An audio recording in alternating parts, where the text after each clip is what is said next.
at the Pathankot Air Base. The joint investigation team, on its third day visit here in India, is going to come back to the national capital at the NIA headquarters. Remember, 2 days back they were at the NIA headquarters. Yesterday they actually went to the Pathankot Air Base, where they were given restricted or limited access to the place where the terror attack actually took place. They were taken there in bulletproof vehicles, and now the team is back in the national capital. After India allowed the Pakistani probe team to visit Pathankot Air Base, the NIA has decided to seek access to Pakistan-based JEM chief Maulana Masood Azhar and his brother-in-law Abdul Rauf, alleged masterminds of the Brazen assault.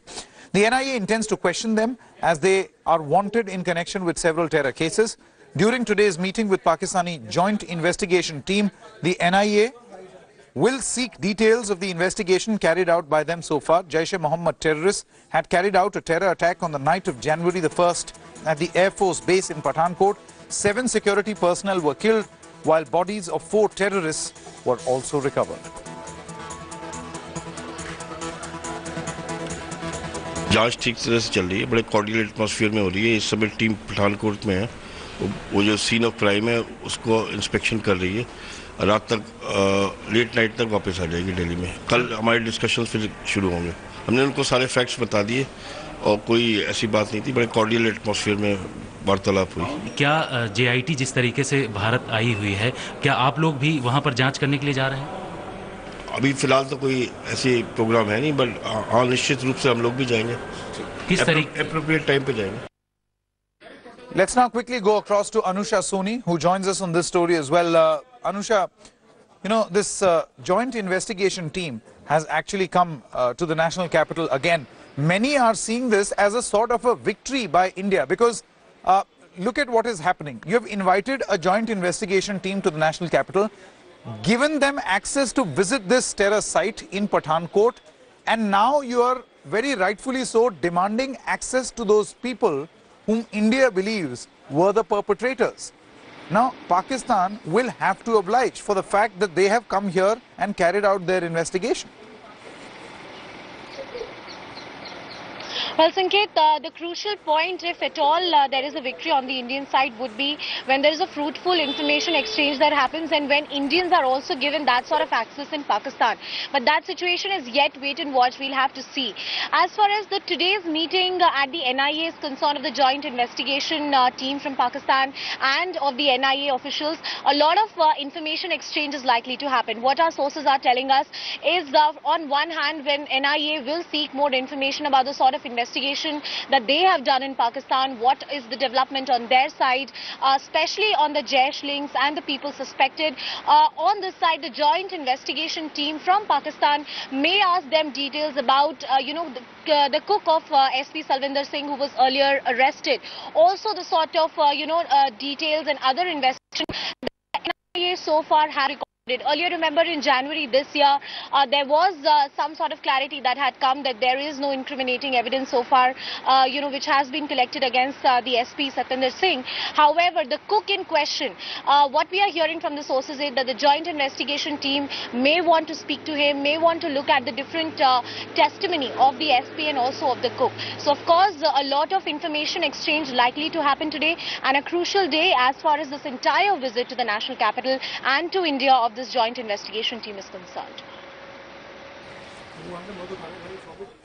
All right, Anusha, many thanks for joining us with all the latest. Anusha Soni telling us about the joint investigation team, which is now in the national capital. Now, as we told you, the next leg of what India proposes to do after having invited the joint investigation team to come here, they faced initial criticism as to why members of the ISI should actually be coming to India to investigate.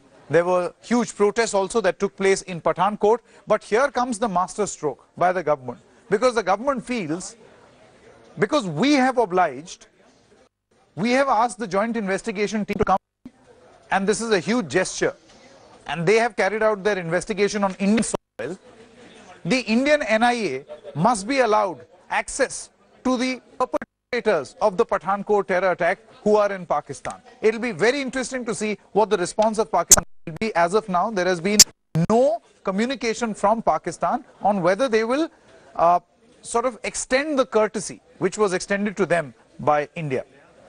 Now, sources have told Mail that the National Investigation Agency is expected to make a return visit to Pakistan to probe the role of Masood Azhar and his brother Abul Rauf. Armed with evidence in the form of call details of the slain terrorists and intercepts, Indian investigators believe the trail would lead to Jaish-e-Mohammed bosses. Now, sources tell Mail today that the Pakistani team on reciprocation should act on reciprocation, in fact, and added that India expects the same cooperation and access to key players that India has provided them.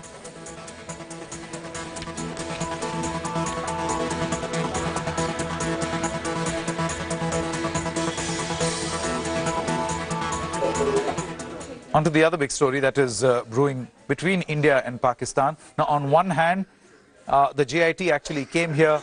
We had India demanding that they should also be going to Pakistan.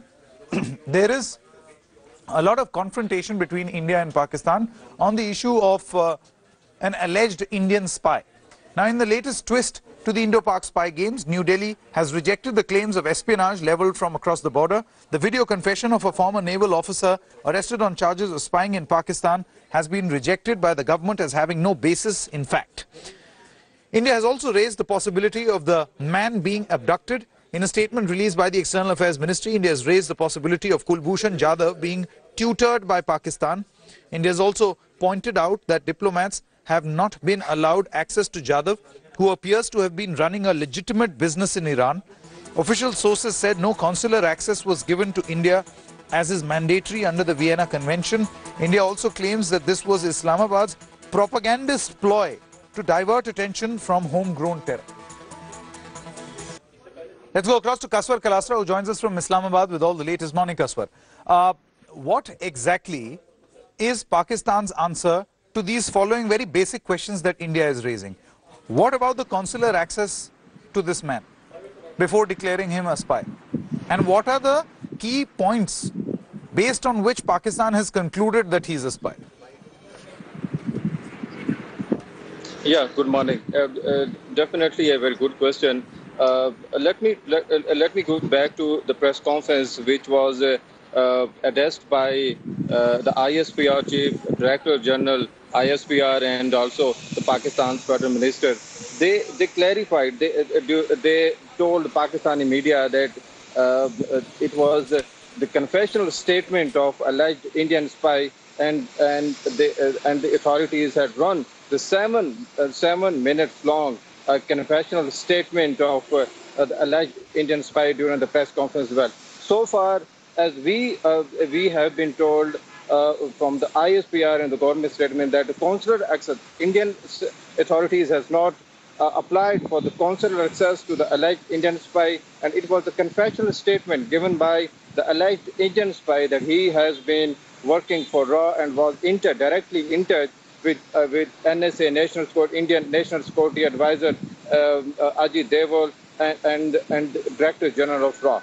So all of these things are coming from Pakistani side. The ISPR and the government of Pakistan are on the same page when it comes to declare that he was Kulbhushan Jadhav was working with the Indian RAW and was directly in contact with the chief of RAW and NSA Ajit Deval.